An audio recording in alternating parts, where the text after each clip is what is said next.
All right. Well, greetings, everybody. Welcome once again to the Rec Poker Podcast. I'm your host, Steve Fredland, and today, Clayton Fletcher, host of the Tournament Poker Edge podcast, is with us. I'm Rec Poker Steve in our Poker Stars home games, and reminding you, as John Vorhaus once said, don't challenge strong players, challenge weak ones. That's what they're there for. Nice. Well, I'm Andrew Feist, dealer 412 on the PokerStars home game.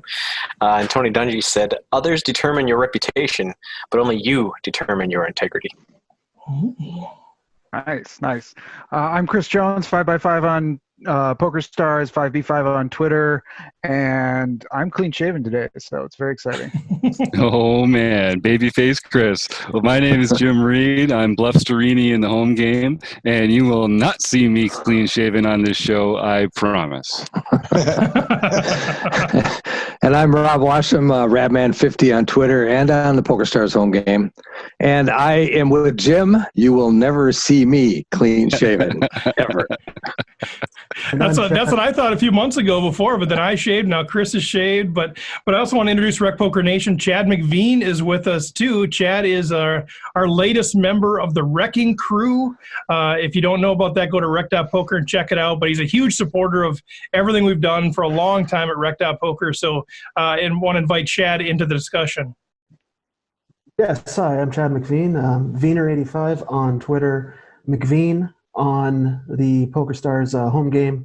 And just remember, if I raise, I have it. He always has it. I call right there. Well, thanks to the panel. Also, thanks to our official sponsor, Running Aces Racetrack Casino and Hotel, and our other podcast sponsors, Learn Pro Poker and Website AMP. We're almost time for Clayton Fletcher, but real quick, starting next week, a reminder, we're going to be expanding to 2 podcasts, so keep an eye out for that. And, you know, what we do is community. We celebrate each other's victories. We help each other grow. It's sort of a refreshing take on a lot of poker communities. So if that's something that's appealing to you, check us out at rec.poker. If you want a premium membership, you don't have to. You can join for free. But if you want to get the premium membership, you can get $10 off your first payment with the code RECPOKER. So with that, let's welcome in Clayton Fletcher. Welcome, young man. Hey, thanks for having me, and thanks for calling me a young man. Well, you know, we're trying to grease the skids right away here. So this is our first time having you on the show, which is a crime, right? We've had 190 episodes and we haven't had you on. So welcome. Where are you joining us from?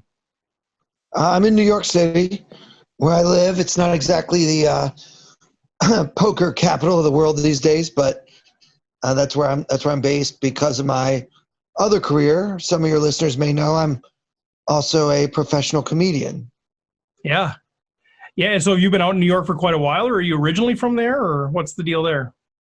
Well, I grew up in Baltimore, which is why you will see the random Orioles tweet on my Twitter feed. But I've been living in New York for about 20 years, so I think I can now say that I am a New Yorker. Whether that's a good thing or a bad thing is still an open question. Right. So depending on the crowd, you say you're from Baltimore, or you say you're from New York. You kind of switch it up. Absolutely. You got to read the room. Right. So, okay. So which came first, I guess, comedy or poker and podcasting? What was the order of operations there? Yeah. So actually, I started out as a musician. My father was a professional jazz bass player, and my mother was a poker player. So although I was always interested in poker and familiar with poker, I actually started in my life following in my father's footsteps. I was a musician. I'm a bass player as well. Then I got into acting and singing, and I had a long career, performing and everything. And actually, it was I started getting really serious about poker when I was, about 15. Is when I started reading my mother's books that she had, like Super System and others, and then started taking a little bit more of a serious interest in the game. Otherwise, I would sometimes deal in my mother's home game when I was a kid. Nice. Did you get tips at least? Oh, definitely. Yeah, they thought it was so cool. There was a 13-year-old boy dealing at the table in the back room home game. But yeah, I mean, we had an interesting household. I mean, the poker game was upstairs, and then the jazz music was downstairs. So we had a lot of interesting characters come through the front door over the years. So with your comedy and your acting and your singing, I got to ask this. I know we got to get to poker, but these guys are like, let's talk poker. And I'm like, I'm always so interested in people's journeys. But is there any one thing that you've done that just stands out as like, man, that was the best, man. That was like the best, either stand-up gig or singing gig or acting gig or something where you're just like, man, it could be something you're super proud of, but that's not really what I'm after. It's like, what stands out is like that thing that's just the most memorable and meaningful for you. Well, one time I got to do a comedy performance for 6,000 people in Sweden. And that was something I'll never forget because that's just so many people. I mean, even if like half those people thought I was funny, that's 3,000 people laughing. That's a lot of laughing. Right. But really nothing will ever compare to being on ESPN and playing for $10 million in the main event. That is something that is both something I'm very proud of, but also something that really stands out to me. All the cool things I've done in my life, just to do that well in the main event back in 2018, that is something I will never forget. So I assume with the Swedish comedy gig, you just were up there kind of making furniture, right? Is that kind of the joke? Is that kind of what you? No, but with the main event, like, was that something? I mean, were you fully aware, like, of all the cameras and everything going on, or were you so into the game you were just, focused there? Honestly, and I've spoken to other players that have gotten really deep. It feels surreal. I wasn't fully aware. It actually felt like I was in a movie, and that I was, or maybe it was like an acting job or something. It just feels, it's not real. It doesn't feel real until you get the check. And then you're like, oh, wow, yeah, that did happen. But while it's happening, you feel like it's a dream, like most of us. I never missed an episode of ESPN's World Series of Poker back in the day. And there was one episode where they basically made the whole episode about me. And just to think that I would ever, quote unquote, star in an episode of one of my favorite TV shows is surreal. I mean, that's really the only word I can think of to describe the feeling. Like, this isn't actually happening. I felt like I was having a dream or something. And, then when the check clears and you're like, that happened, that's when it really hits home.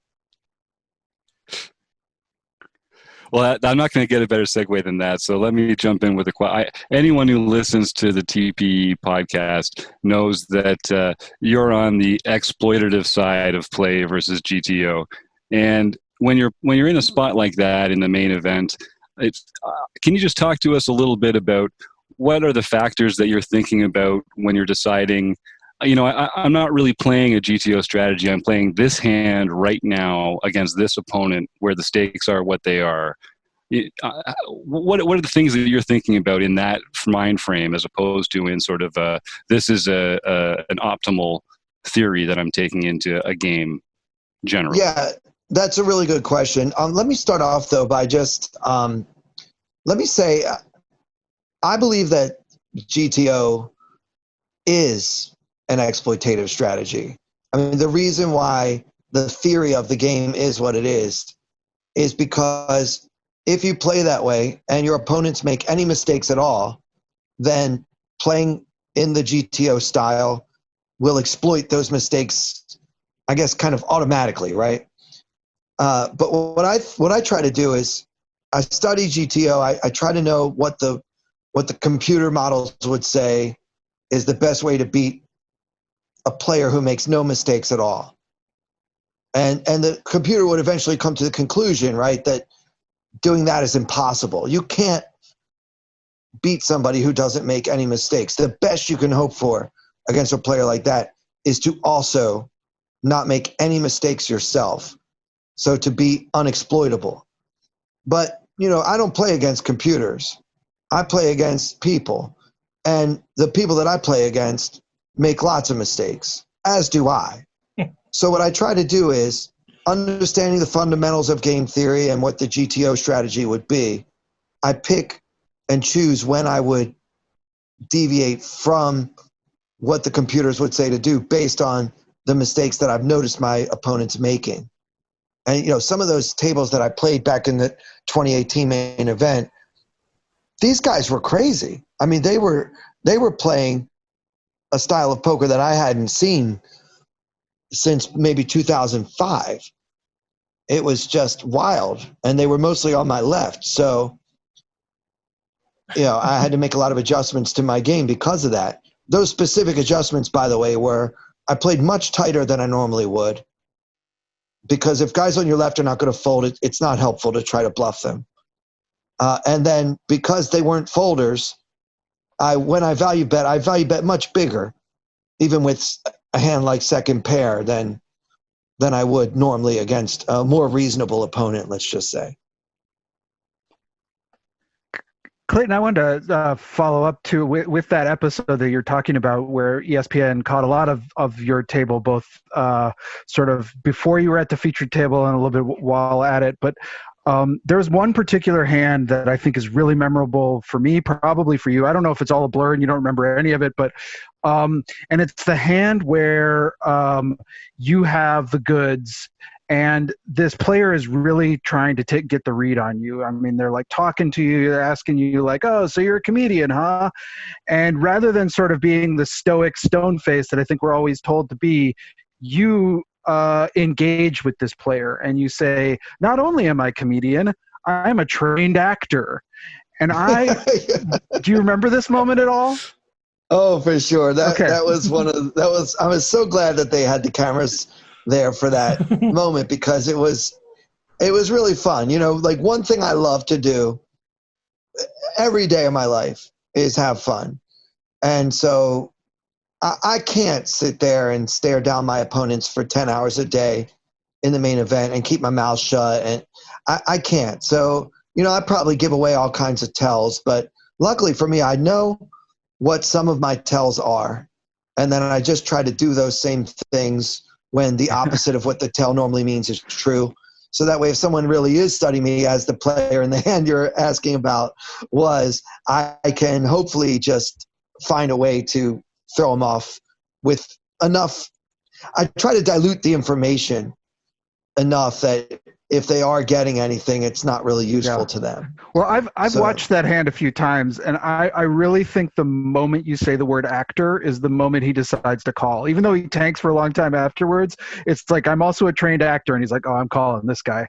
And I really do think that you could see this sort of coin drop in his head, and I think, so for you, that was just kind of natural talk. You weren't like, it wasn't like something you were intentionally trying to get some sort of like call out of him. You're just engaging with the player, and they read it maybe as something else, I think. But well, that guy, I want to talk about that guy for a minute, because the cameras did not catch what happened about 30 minutes. The previous 4 or 5 hands, I was picking up hand after hand after hand at that table, and I would raise and he would call every time, and I would miss the flop, and I would bet. And I was very new at that table. This is like right when I sat down at that table, I got a bunch of cards. So what am I supposed to do, right? So he kept calling, and I decided, all right, I'm not bluffing this guy anymore.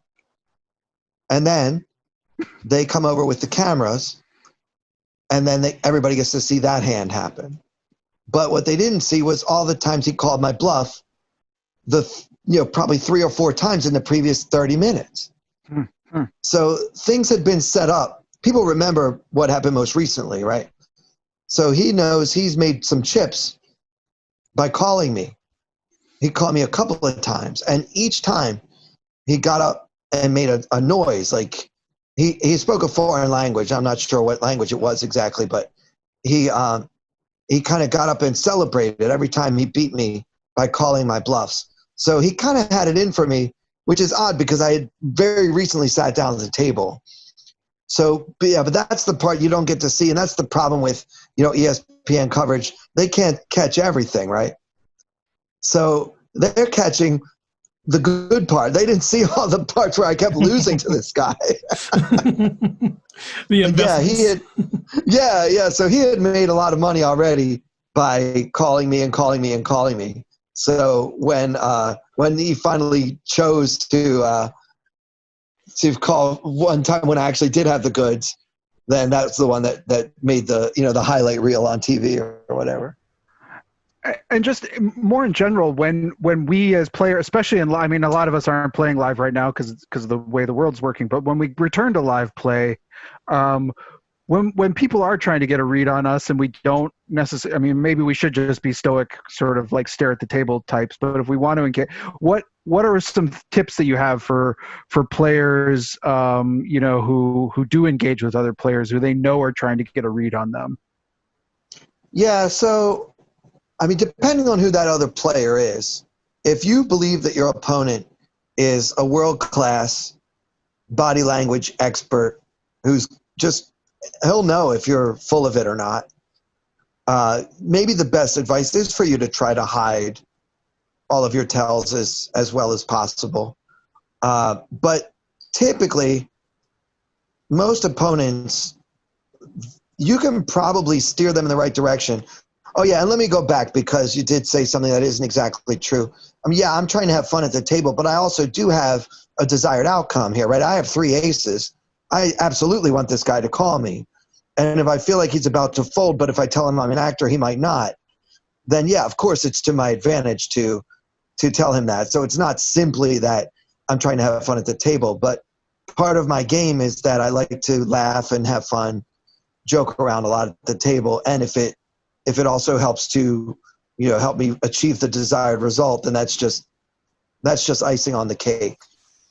Yeah, you use what you've got, right? The reason we paint the barn red is because we've got a bunch of red paint. Exactly. So, yeah, use comedy and humor, and make that your edge. Yeah, I'm a really outgoing guy. It's hard for me to not be me.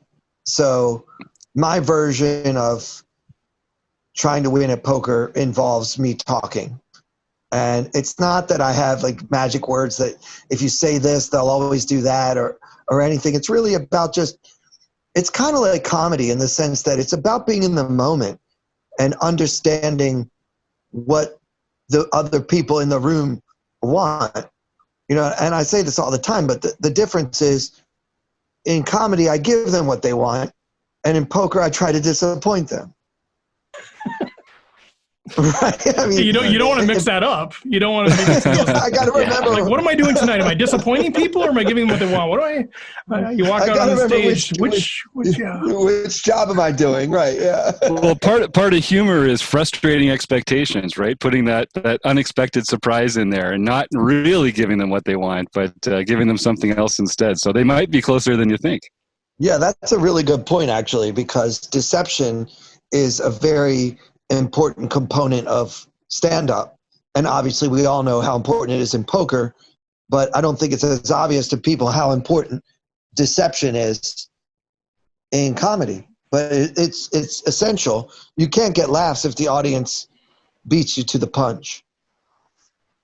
But I like what you said a lot about, just being who you are, and sort of then how do you maximize your game in the context of who you are. If you're somebody that likes to laugh, you like to engage with people, you like to do all those things, then it sounds like what you're doing is saying, well, I'm still going to be me, but in the context of that, I'm going to try to figure out how to optimize that talk. But that doesn't mean that everybody should be like, oh, I'm going to be like Clayton, I'm going to go be really talkative. If you're quiet, that's fine too. Just kind of be who you are though, right? That seems like that's such an important part of this whole experience of life, but even at the poker table, and especially for recreational players, as we try to draw as much joy as we can out of the game, it'd be pretty tough to go through it not being authentic to who we are.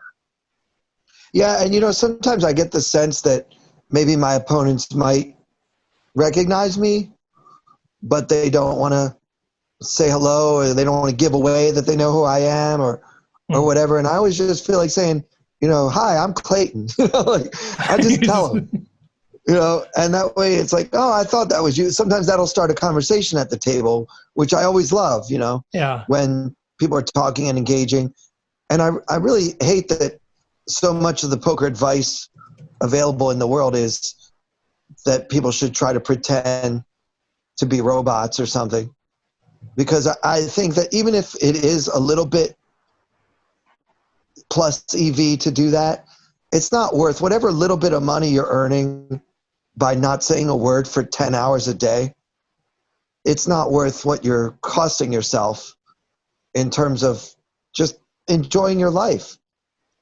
You know, poker doesn't have to be ugly. We can have fun and play hard, and everybody try to win. Everybody at this table, try your best to win.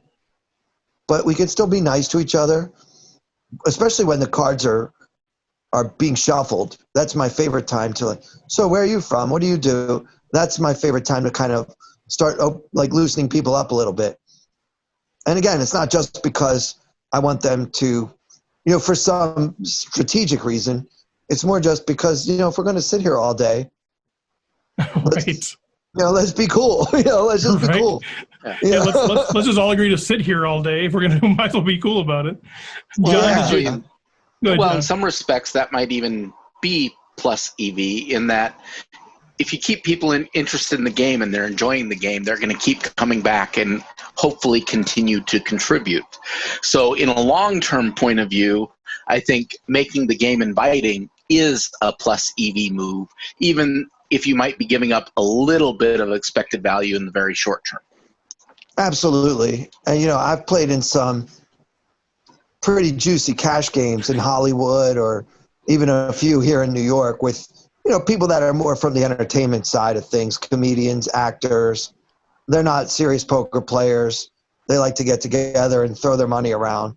And, you know, if you want to get invited to that game more than once, you cannot be that guy with the headphones and the sunglasses Right. and the sweatshirt. You have to be the guy that's adding to the entertainment value.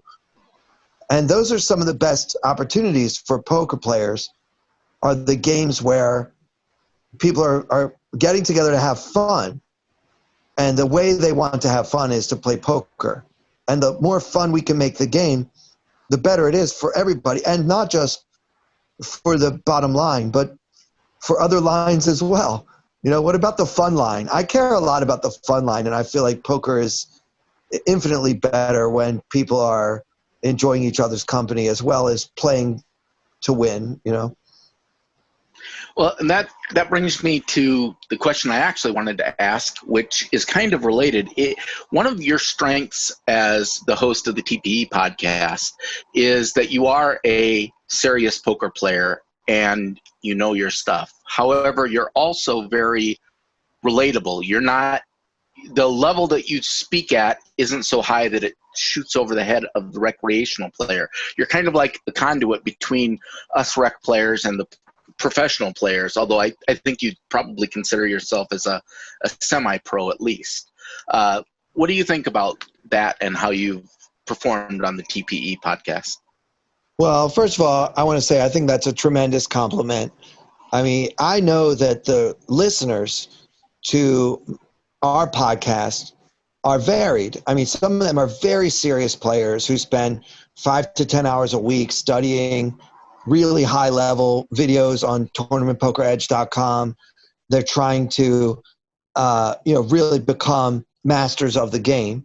And some of our listeners are just kind of picking it up, you know, just learning the ropes of tournaments, and they maybe enjoy kind of listening to some strategy, even though they might not understand every single thing I say or my guest says. They're still interested because they feel like they can absorb enough of it to enjoy themselves. So when you're speaking to a really diverse audience, you have to be relatable to all of them. So I really make an effort to balance the podcast, something for the really serious veteran player, expert player, and something for the new guys.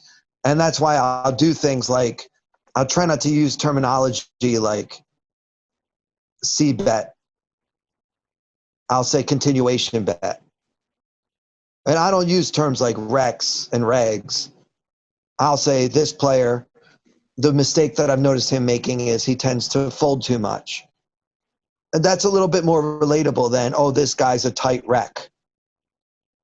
So I kind of pick and choose my words in that way. And the reason why is because I know that there are so many people listening and they're from all different stages of their poker development. So I want to make sure it's enjoyable for all of them equally.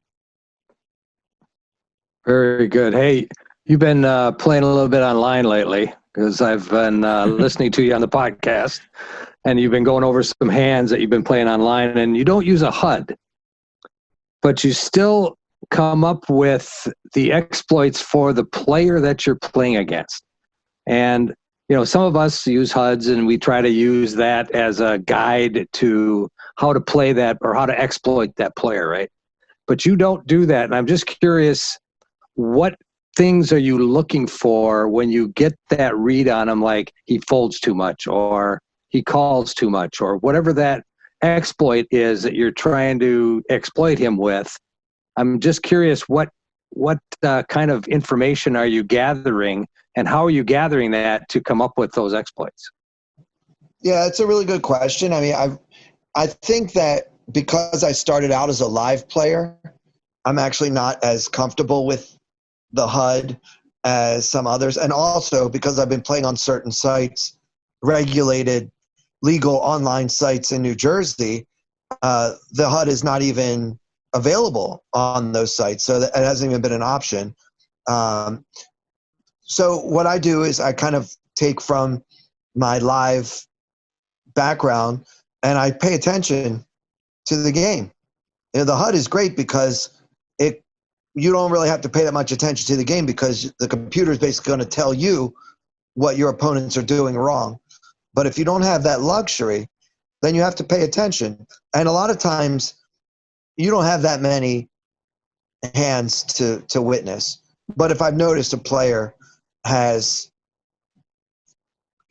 raised 3 of the last 5 times it folded to him, I'm going to surmise that there's a realistic chance this player is pretty loose and aggressive.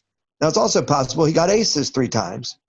So I need to keep watching, but I'll make sort of snap judgment notes on everybody at my table right away within the first half hour of sitting at a table. I'll say, this guy, I noticed when it folded to him on the button, he didn't open the pot. Just that might be enough to say this guy might be tight. And then I look to confirm or refute my initial read.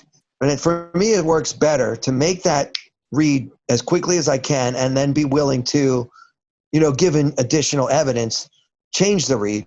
That works better for me than just saying, well, I have no reads on my opponents, so I'm just going to assume that he's a reasonable player, especially when a lot of my opponents are not reasonable players, not at all. So I need to figure out quickly what they're doing wrong and develop a strategy to exploit those mistakes. Now, it's an inexact science. I don't have thousands and thousands of hands like you might on your HUD, but typically a leopard can't hide his spots for very long, and people show themselves to be how they are, whether that be too tight or too loose, and then I can come up with a game plan for that opponent. And Clayton, just a quick follow-up to that point. So then do you actually record that information in like the poker software in a note, or do you have like a pen and a paper nearby, or are you just remembering it about those players? Yeah, no, I like to make the notes right on the players, and I color code them so that I don't have to read every single note I wrote on every player. If I can have a shorthand, like for this player, I use that color, and for this player, I use a different color. Now, I don't say what colors they are, not because I have a secret, but because I'm colorblind, so I don't even know what colors I'm using. But it's like, this color's the really loose guy. It's the color of a tree. That wouldn't even help me because I can't distinguish a tree from the grass. So, yeah, it's just the certain color that I know to be either blue or purple is the color I use for the best players. So if I get to a table and from previous experience, 3 of my opponents are colored in that shade, I'll know that I'm going to be at a pretty tough table. If there are a lot of what I call yellow, I'm not sure what you guys would call it, then I will know that it's a really loose table. And if there's a lot of what I call red, then that's going to be a tight table. Now, within that, I will take more detailed notes on each one, but it's kind of good to just be able to look. And generally, the tight players are on my left and the loose players are on my right, so I'm a happy camper. And if it's any other configuration, then I might have a more difficult job that day. So in today's world where pretty much everything's shut down, it sounds like you're playing a lot more online poker, just like the rest of us are. We're normally used to playing on actual felt. I know for myself, I'm not a pro. I'm not a professional. I don't play high stakes, but I just love playing live poker and the interactions. How are you finding this transition to just online? Like, are you doing Zoom games at all too, or is it just strictly you and the computer and going that way? Yeah, well, lately I've been playing mostly in the World Series of Poker bracelet events that were available to players in New Jersey and Nevada. So that's pretty much how I spent most of July. I was playing 3 or 4 days a week on there. So yeah, to me that's a lot more volume than I'm used to, but I decided to go for it. I don't really enjoy the online game as much. Obviously for me being an extrovert, I like being around people, and I still enjoy the competition. And of course I enjoy poker. I like talking about hands. I like reviewing videos. I'm interested in poker, of course. But my favorite thing about poker is sitting there and hearing the sounds of the casino and the shuffling of the chips. And there's a certain romance to just holding 2 pieces of plastic in my head and having to take a peek to see, what's on the other side. It's just the online experience is, to me, it's not as much fun. And I think even serious online players mostly say that. There's nothing like being there. But I'm glad they did something, because I was really sad when I heard the World Series of Poker was canceled. Yeah, kind of piggybacking off of Chad's question on that one, I was going to talk to you about mental game as far as you being loving live games like you do. Obviously, we do too. And you needing the human interaction. What do you do for your mental game? Because it can be very draining just to sit in front of a computer and just try and grind away, even though I'm not a huge online guy either. I prefer live so much more. But what do you do to try and keep yourself sane, I guess, in that way, when you are so used to live and so drawn to live because of your personality and your background? Well, one thing that really helps me as far as the mental game online is just the fact that I can play so many tournaments simultaneously. I think that's a huge help as far as keeping myself, focused and avoiding tilt. Because, yeah, maybe I just took a really bad beat in one of the tournaments, but I'm playing 7 other tournaments. So maybe I just delivered a bad beat on one of those tables too. So, it all kind of evens out a lot faster. For example, in July, I played something like 123 tournaments. I can't remember if it was 123 or 124. And, being a live player, I've never played 124 tournaments in a year before. And I played it in 1 month. And so the variance kind of evens out a lot faster that way. It would take me, I might play 35 to 45 tournaments on an average year because I'm a live player. So this is like 3 years worth in 1 month. That's crazy. So that helps a lot. So when you take a bad beat, you don't punt off the rest of your stacks like I do? Well, I've been playing poker for a long time. I've taken every bad beat that is possible. I don't know how many times. So there's nothing that can happen at the table that I haven't seen before. So yeah, it takes a lot for me to feel on tilt or like I'm going to punt off my stack or anything like that. So no, I don't do that. Clayton, we believe in learning together, learning in community. Here at Rec.Poker, we've got a free community membership that people can join to share their thoughts about poker and learn together. We've also got a paid component here with some learning stuff. I know at TPE, you've got a lot of really top-notch training materials as well. For recreational players that are serious players, but they're part-time players like us. We've got real jobs. We take it seriously. We compete. We want to have fun. We want to get better. What are the kind of tools or practices that you'd encourage people to take up if they're trying to get their game to the next level? There's so many great resources out there. For me, being a spokesperson for TPE, I would say that they have so much material for people that fit that exact category that you're describing. And as for the specifics, I would say go to TPE or some competing website if you prefer, and find a video where a coach explains the basics of hand reading. Because to me, the most important skill in Hold'em tournaments, at least, is hand reading. If you can get a good feel for the range of hands that your opponent will most likely have in his or her range, playing the game suddenly becomes so much more fun, because now all of a sudden I'm not as worried about what I have.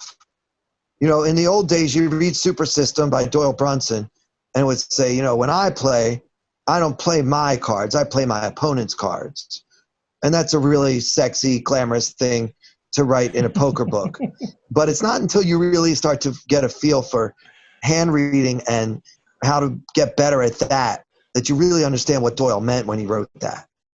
So yeah, that's where I would start, is focus on that. And don't feel like you need to memorize every single chart about what hands you can push, fold with 13 big blinds.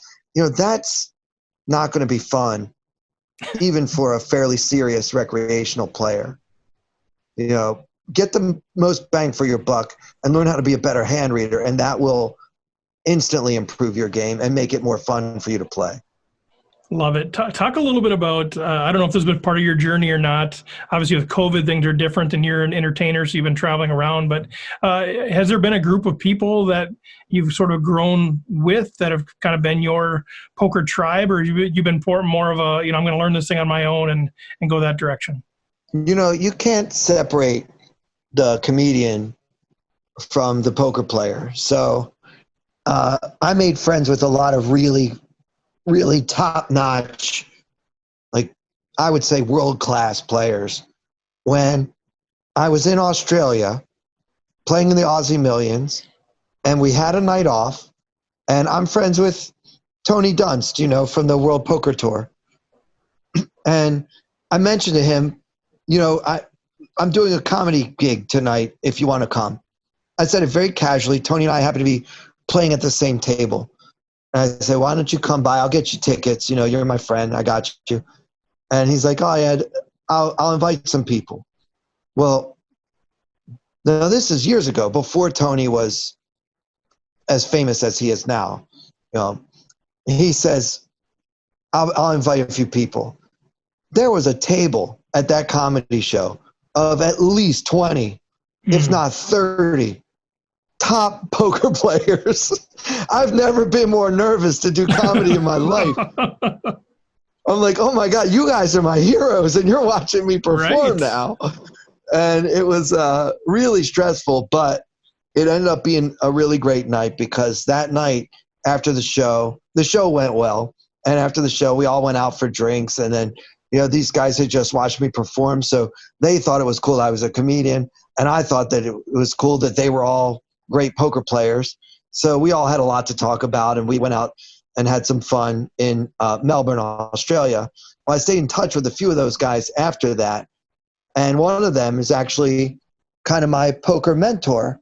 I don't know if it's a name that you guys will know, but I'll try anyway. Anton Wig. So I already mentioned Sweden. Anton is one of the top players from Sweden. And for some reason that I'll never fully understand, my comedy is somewhat popular in Sweden. There you go, making furniture again. Yeah. Yeah, so as a result, I've traveled to Sweden many, many times. And, the only person I really knew well there was Anton.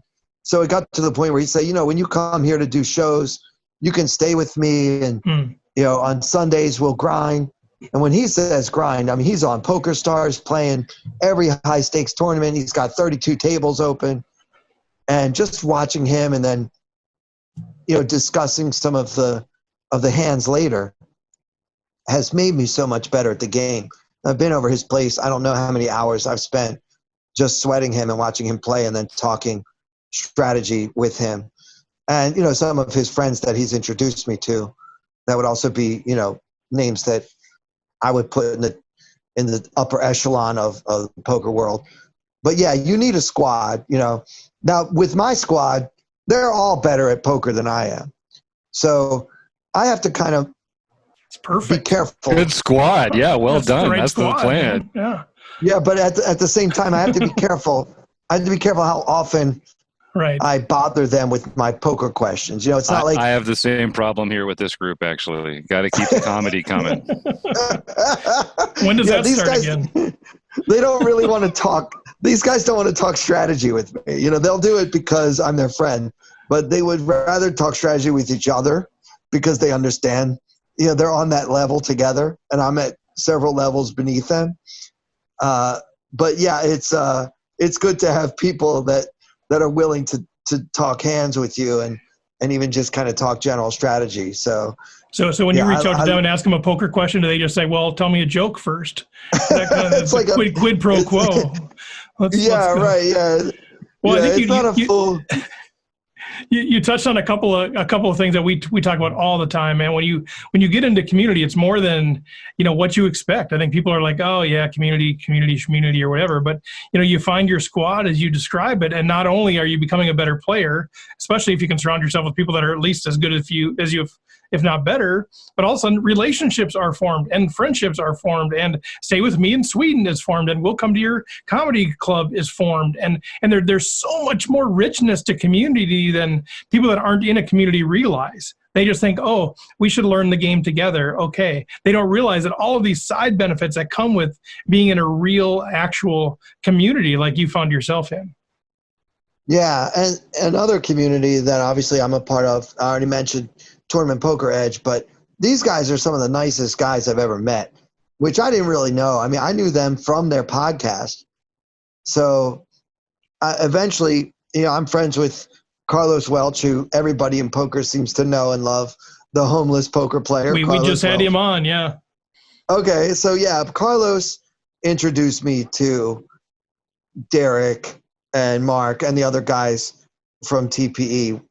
And then I was a guest on their podcast, and I kind of told them, you guys, a lot of people want this podcast to happen, and it hardly ever happens anymore. At that point, they were doing 2 or 3 a year. And I said, I'll host it if you want me to. And we struck a deal, and that's how I got my job, is I asked for it. Right. You'd be surprised how often that happens. Yeah, give people the opportunity to say no. That's what I always say. Yeah.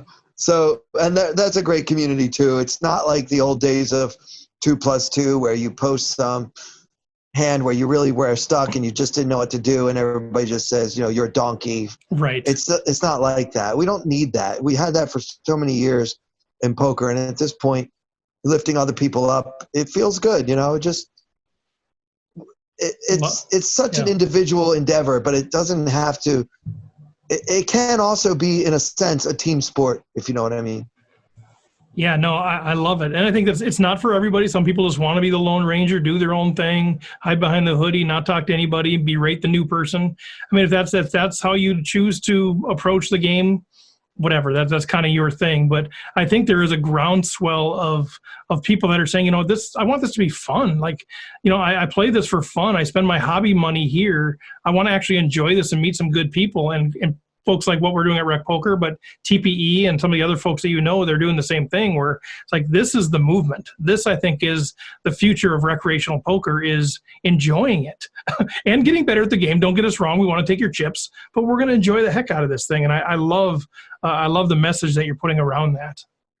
Well, thank you. I kind of liken it to golf. I never was any good at golf, but every time I ever tried to learn the game, I would enjoy it more as I would add a few more tips to my horrible swing. Like, well, if I would just do this a little better.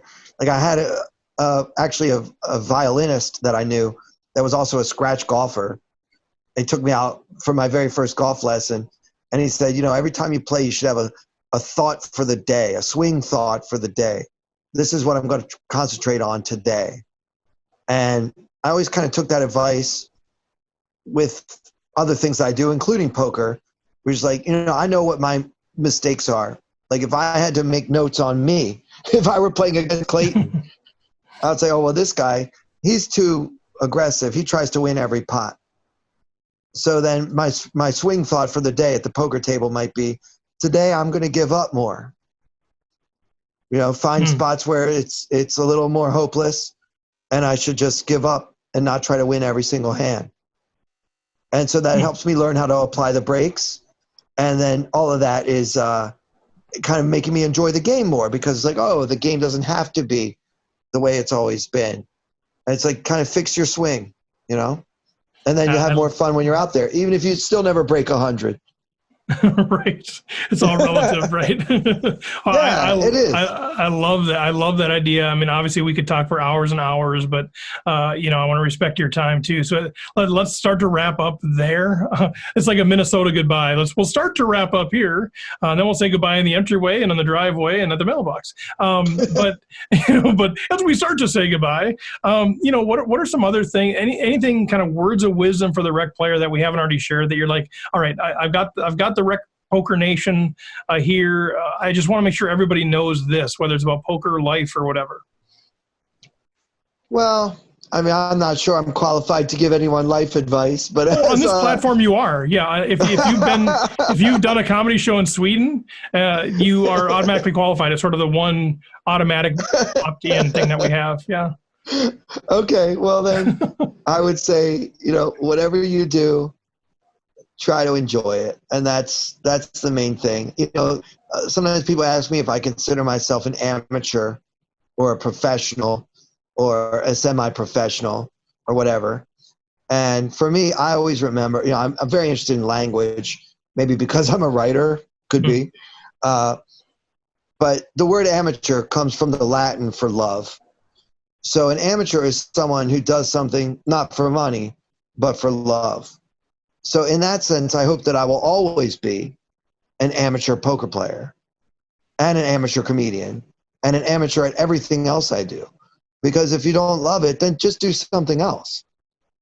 That's my philosophy of life, and I hope that that helps other people decide whether they want to continue on this journey or not. Look, poker can be frustrating. I'm not saying I never get frustrated, but if you learn how to enjoy the ride, the adventure, if you will, then I think it's going to be more fun from beginning to end. I love it. I need to get a microphone here so I can just drop it from time to time. That was fantastic stuff. So we've talked a little bit about TPE and the comedy, but if people want to connect with you, what is the ultimate way to do that? Yeah, I'm really, really active on Twitter at Clayton Comic. I am also on Instagram at Clayton Comic and other places, but really I recommend everybody get a Twitter account. I love interacting with podcast listeners and poker players and everybody on Twitter. It's a perfect format for me and the way I like to communicate. So I hope if you guys are on Twitter, you'll follow me at Clayton Comic. And if you're not, I think you should join and follow me there because it's a good time. If you've never been on Twitter, just get a Twitter account for the sole sake of following Clayton Fletcher. I think it's a good follow. And then I draw a thick line. Stay off the rest of Twitter. Yep, that's it. You're following one person. Just kidding, Chad. Yeah, except for Chad McVean. Yeah, right. I was going to say, you have to follow Chad. Come on. Yeah, exactly. two people you follow. Well, Clayton, seriously, this was a delight. It was a pleasure to meet you. Super excited about everything you have going on. I wish you all the best with the podcast world, with comedy, navigating all the uncertain times that we have here. But man, can't thank you enough for your I guess your investment in the poker community, your message of being an amateur in all things and promoting the game as well as you do. Well, it's been a lot of fun talking with you guys, and I'll come back anytime you'll have me. All right. I always tell people, don't tell me that. We'll take you up on that, sucker. You'll hear from him. All right, Clayton. Well, we're gonna wrap up the show. We'll let you sign off there, but thanks again so much. Thanks for having me. All right. Thanks, Clayton. All right, guys. Well, fantastic stuff there, Clayton Fletcher. Check him out, man. The comedy stuff, the poker stuff, fantastic. And I just, I feel energized just talking to him. I was honestly coming into the show like, oh, I've had a long day. I'm an introvert and I've talked to people all day. Jim knows this. I'm just exhausted. And now I'm like kind of revitalized. I think he seems like one of those folks that kind of brings energy back into people like me. So what'd you guys think? I thought it was fantastic. Yeah, I was looking forward to this one. Clayton's a fun guy on Twitter, and the podcast is always a good mix of kind of banter and reflection, but also some really solid strategy and like, what would I do in this spot kind of stuff. And so he did not disappoint. I think it was kind of cool the way Fletcher kind of took over the TPE podcast, because I was one of those guys that would wait for 3 months for Derek to come up with another podcast. Man. Come on, let's have it. And then all of a sudden it'd pop up on my feed. And I go, oh, great, there's another TPE. And I go and listen to it. You have to carve out 4 hours to catch up to the whole thing, right? Exactly. And then all of a sudden we hear one from Clayton. And then next week there's another one from Clayton. And next week, oh, this is great. We got a regular thing going. So it was really cool when he took over TPE to give us all that fix that we've been looking for on a week-to-week basis. Right. Chad, did you have something? Yeah, I was just going to say the same thing. The old TPE podcast, you'd see it come out right before the World Series. And they'd always talk about, it's going to keep going, and then you wouldn't see it for 6 months. But as soon as Clayton took it over, he consistently putting it out, consistently great content. And he covers like between the news and what's going on in the world, plus great strategy. He always has great strategy that everyone can relate to. And he just does a great job of putting it out every week. And that's really hard. Like you guys know how hard it is to put out a podcast every week. And you're going to go to 2 now? Right. Well, Chad, we're just going to make you edit the other one. We haven't told you that. Yeah. It won't be any problem at all. You got a lot of room on your plate these days, don't you, Chad? Right. Chad's got nothing on it. But he's one of these guys. It's just easy to root for. I think we're living in an age right now where you got some of the all stars that are sort of either imploding or they're going down a marketing direction that seems quite negative. And I don't want to get into all that or whatever. But just I like to have these guys that I can just root for. Like, man, go get it. Be successful. The positivity piece of it, that it just makes it super easy. So that was fantastic. Well, why don't we, I know we're already running a little bit long here, but this is probably the last episode we have where we're going to do the format of the round robin stuff. We're going to, we'll still have some of this stuff going on, but as we go to two episodes, it'll look a little bit different as we keep kind of tweaking to make things better and better. But let's hit the round robin, guys. And as always, we got the stoic one, Mr. Somsky, to lead us off. All right. Well, we had our monthly home game, and MN Ted, who is Phil Fuhrer, he used to actually host the CPL Poker Podcast, one of the local native Minnesota podcasts, got his first win in that. And, of course, next week we will be having our mixed game PLO8. There is a video available for that as well. And later on tonight, of course, we will be playing the Tournament of Champions. So hopefully you have all signed up for that. And tune in next week to figure out who wins, or check out the website because I'll put that information up there tomorrow. Who's in the TOC tonight? Jim's in. Chris, are you in? I think it's just John, Taylor and I. John, are you in? No, I'm not in. Oh, only two of us made the TOC. People haven't signed up. I'll gladly take their spot. Yeah, that's right. Send Chad your login info quick. I saw you offer that on Twitter too. I'm getting that silver pin tonight. I want it. I need it. We only have 2 people who didn't sign up for the club who were eligible for it. So everyone else hopefully will be there and play, and we'll see who wins that. But feel free to just not show up, honestly, really. They're not that fun. This one is not even that big a field. We got to keep it. We got to keip it away from Canada. Sorry, Jim, I would just skip it. Skip it this week. This will be the 4th silver pin we've awarded. Only 3 have been awarded. They've all been from different states. So it'll be interesting to see who comes up on top. But good luck, Jim. Honestly, that would be fun to see you get the pin for sure. Cheers. I want to be the first core team member to get one, but Taylor could sneak it out tonight as well. So keep your fingers.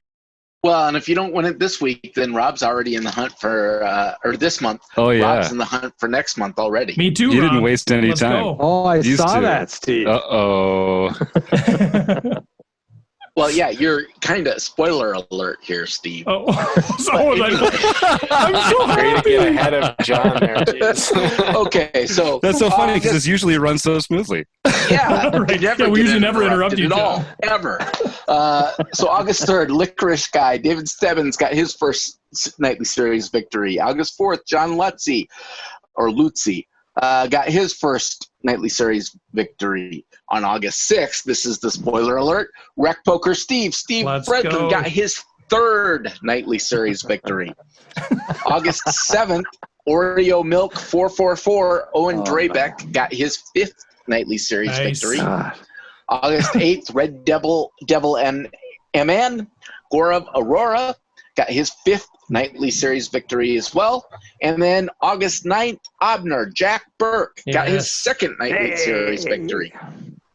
There you go, Jack. Fantastic Repping, stuff. repping Jack. the book study. We love that. Yeah, the book study guy Gorov is one of our 3 silver pin winners. He's back at it again. Drabeck, a name that we see all the time. Lutzy, it's his first nightly, but it's his third overall. He's won a mixed game, a monthly, I think, and this one. And Dave Stebbins is fairly new to playing, and he's a beast. He's always in the hunt. So Licorice great group of Guy. guys. Yeah, He's a lot of fun at the table, too. He is. Yeah. Well, thank you, John. Good stuff. Robert, is it Rob or Andrew who's got this? It's Andrew tonight. No, Rob. All right. So last time on Learning with Partners, which was a couple of weeks ago, I know it's a hard time to remember, a bit to remember, we did Red Chip Poker and Poker Coaching. Those are on the premium membership areas at rec.poker, so go ahead and make sure to check those out. They are posted. This week, Wednesday the 12th of August at 6:30 p.m., we do have our next Learning with Partners. We're going to be doing Red Chip and Solve for Why. We're going to be doing a continuation of the last two, so it'll be fun to see the continuation of the last 2 videos we've seen from both of those. And then that session will be released the following week. And also, as usual, check out rec.poker/resources for any deals. And that's all I got. Amazing stuff. And if you guys don't know, if you're a paid member, you get all of this content from our partners, 15 minutes of all of our partners' premium content every month that we continue to format for you. And this just in, Lexi Gavin now. We've partnered with Lexi Gavin.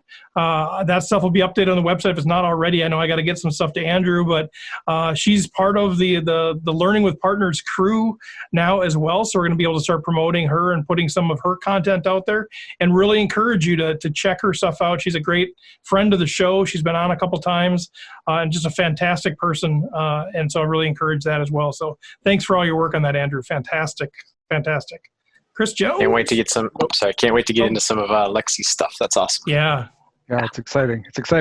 And speaking of membership content, it's still August. Our value seminar is out and ready for your consumption if you're a paid member.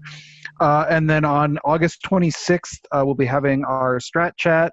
We'll be going over the Tournament of Champions final table, but also there for any members who want to show up and ask questions about the value seminar. And then we're gearing up, beginning to do an outline and planning our Big Blind seminar, which will be the seminar for September, which I am very excited about because I struggle in the Big Blind. So I'm really curious to hear what other people have to say about it. It'll be a fun seminar. Chris, are you going to share, as part of that, are you going to share any of you kind of the analysis that Taylor did with you on your Big Blind stuff, or is that kind of behind? Yeah. No, we'll talk about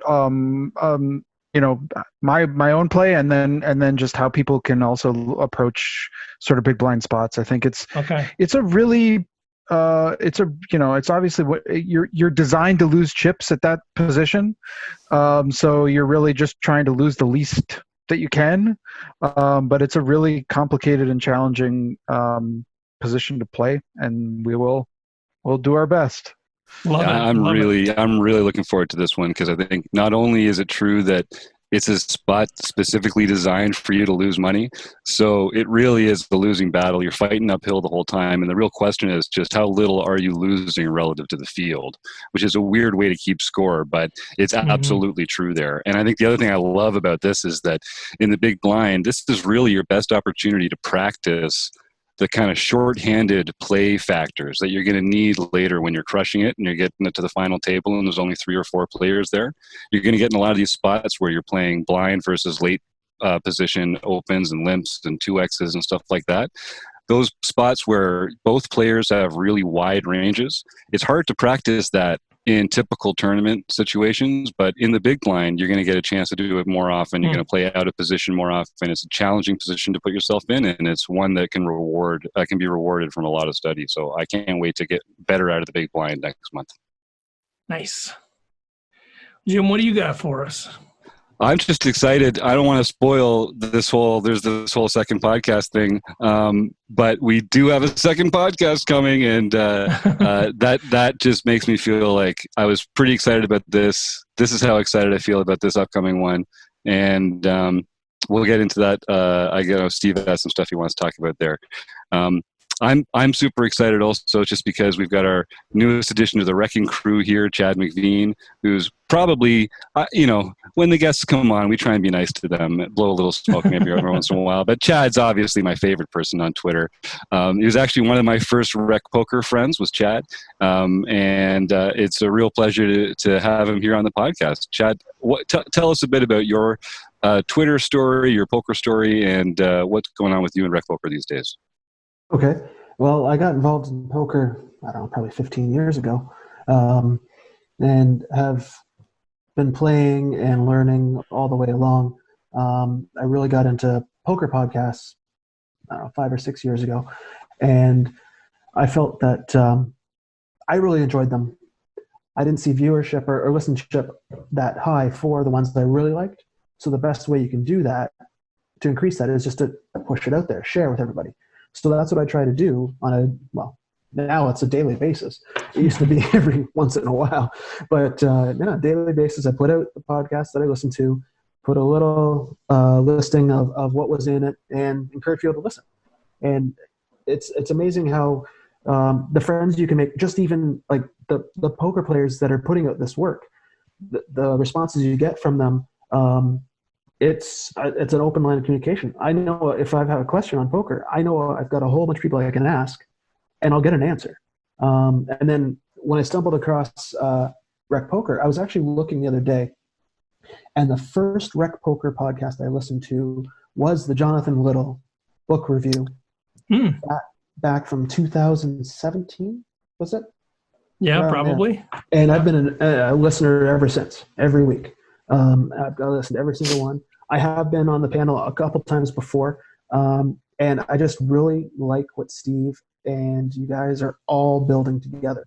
This idea of community and growing as a group. And poker, yes, it's an individual sport, but when you have a team around you, you just get better that much quicker.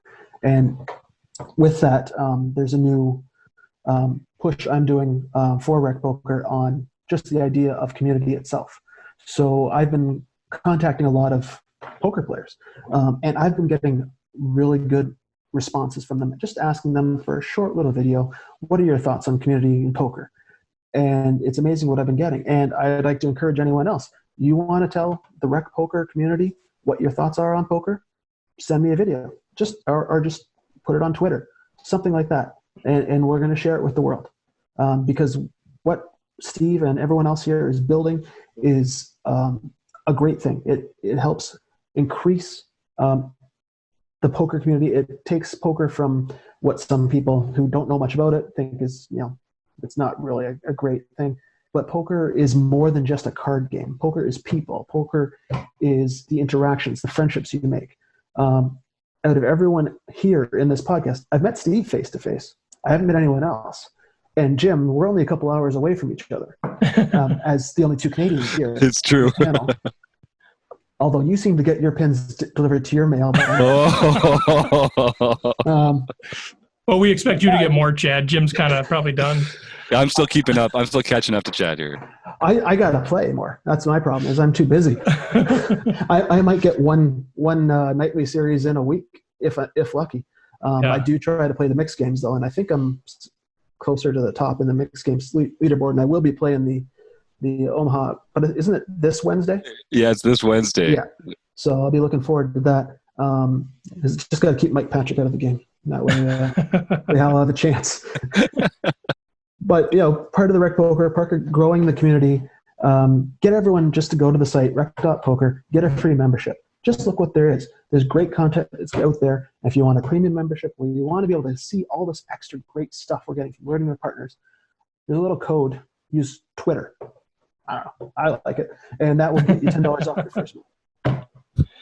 I love it. Well, Chad's one of these guys, like every single person on this panel, I have a story about, like, just this, where'd this person come from? Like, I was just some schmuck doing this dumb little podcast and enjoying it and having a blast. And all these people just kind of come out of nowhere, like supporting us and tweeting us and all this kind of stuff. And Chad is one of those. I'm like, who is this guy in Canada, man? He's fantastic and, very authentic, genuine guy. And then he shows up. I was playing in the World Series. And Chad shows up and, got a chance to meet you. And I just can't thank you enough for all your support and encouragement. And I know you love it, but from my perspective, and I'm sure from all of our perspective, it doesn't go unappreciated. Like it means a lot to us just that you choose us to be one of those podcasts that you're promoting all the time. So really appreciate that. Oh, no problem. Like I said, I've enjoyed it since I found you guys. And just keep up the great work, and more people should listen. Awesome. And if you don't follow Chad on Twitter right now, you are not taking poker seriously. I'll just say that right now. Seriously, follow him on Twitter, and then you will be improved as a poker player, as someone who loves poker. That's the lock of the week. If you have to take one thing away from this, go follow Chad McVean on Twitter. Thank you, John. Love it. So as we wrap up, I guess with this, I have one quick question. I don't know. I want to know who listens to more podcasts every week, you or Somsky? Do you guys know how many podcasts you listen to every week? Like, could be poker or all genres. Probably about 7 hours a day. Yeah, at 2 speed. 2 speed. John, I used to listen to, it was 2.6 is my speed. And I used to listen to probably about 6 hours a day or so. But I'm I'm still back in May right now. I'm just finishing off May because ever since COVID hit, the number of hours that I've had to, my whole commute has been taken away from me. So I'm way behind on podcasts, so I still have to catch up with things. I'm guessing I had him beat before, but I'm guessing he has me beat now. Well, I don't know how you could listen to. I don't know how you can listen to the Chipmunks for that long, right? Every day. I mean, that would drive me crazy. Well, it's interesting when you listen to people that fast. Their voices just sound normal. And if I ever listen to it at normal speed, it just seems like everyone is talking through molasses. Yeah. However, when you meet someone in real life and talk to them, for some reason, that sense just goes away. So I can, like when I talk to you, Steve, real life, just fine, no problem. If I listen to a podcast of you talking at normal speed, I'm going to pull my hair out because it just seems like it's so slow. Yeah, I agree with that. Find the same thing, Chad? Yeah, definitely. It's interesting, yeah, because you listen at 2 speed, but if you listen to something at normal speed, it's just like, okay, get on with it. I was on the Top Pair podcast about a month ago or so, and talking to Robbie and Bruce from that, just the interaction, talking, I'm like, is this on delay or something? Like it felt so slow because I'm so used to hearing them at a faster speed. And yeah, it's completely agreed. And to build up to it, you just got to slowly start, you start at 1, then you go to 1.25, listen to that for a while, 1.5, 1.75, 2. I stopped at 2. That's where I stopped also. That's crazy to me. I tried it once. I guess you got to build up to it. I suppose it's like people that play online, then they play live. They're like, oh my God, I can't play live. It's just so slow. Whereas if you played live all the time, it's like, this is kind of a normal rhythm. Yeah. Well, my biggest thing with fun that. Sorry, go ahead. No, go ahead, Andrew. Finish I was just saying, just with that, I was listening to 2 Times podcast in the truck with my wife, and she goes, how do you do that? And then this song came on. I was like, oh, this song's really good. I've never heard it before. She goes, it's on the podcast you listen to. But when the song is at 2 speed, you don't notice it, and it sounds completely different. That's the one big thing. Talking and music are completely different when it comes to those 2.5 speeds. Absolutely. That's pretty funny. Well, the last thing to mention today, unless you guys have anything else, is just we mentioned the podcast going to 2-week next week. So pretty excited about that deal. If you haven't heard, the one will be kind of the chats, I guess, really just discussions, kind of like what we did tonight. We're not going to worry about getting into strategy. Of course, we might. Depends on who the personality is, but it'll be poker players, other personalities, and just chatting with them, what's going on in their world, what's going on with life, but then, maybe get into some strategy from time to time as well. And then the second podcast is going to be our forums. We're going to lift the content right from the discussion forums that are out at rec.poker. So it might be hands that are being discussed out there. It might be some other situations, some other things going on. So the crew will kind of decide what discussions we want to bring and kind of continue as a panel that way. So it's a great opportunity if you want to be on the podcast, kind of be active in the forums. You can even mention if there's a certain discussion that you'd love to see the team expound upon, bring that up and bring it to our attention so that we're aware of it. But that's the plan going forward. We'll still figure out how to get all the information to you guys, but there'll probably be less of a round robin sort of feel. As much as we like this stuff, there'll be less probably announcements coming through the podcast. It'll be more about go to the website. If you are on the website or if you subscribe to the newsletter at rec.poker, it's free, of course. That's the best way to stay tuned in with what's going on. So we'll continue to try to give you the big things, but we're just not going to spend the 30 or 40 minutes every week going through all of the announcements. It's just kind of more of a logistical thing, I guess, more than anything else. Obviously, if you have any questions on anything, get a hold of me, Steve at rec.poker. But seriously, go to the website, sign up for the newsletter, and then we'll sparse in the most important stuff as much as we can. So, guys, anything else to add either on that or anything that we missed to update the folks about? Nothing. Don't see anybody unmuted. All right. Well, with that, let's wrap up there. Great stuff, Clayton Fletcher. Phenomenal. Go to rec.poker. Sign up for the newsletter. Thanks to Running Aces, Racetrack, Casino, and Hotel. Thanks to Website Amp. Thanks to Learn Pro Poker. Thanks to the panel. Chad McVean, fantastic having you here. Welcome to the Wrecking Crew. Jim Reed, Rob Washam, John Somsky, Chris Jones, Andrew Feist. Amazing as always. And we will chat with you for the 2X per week starting next week, guys. Take care.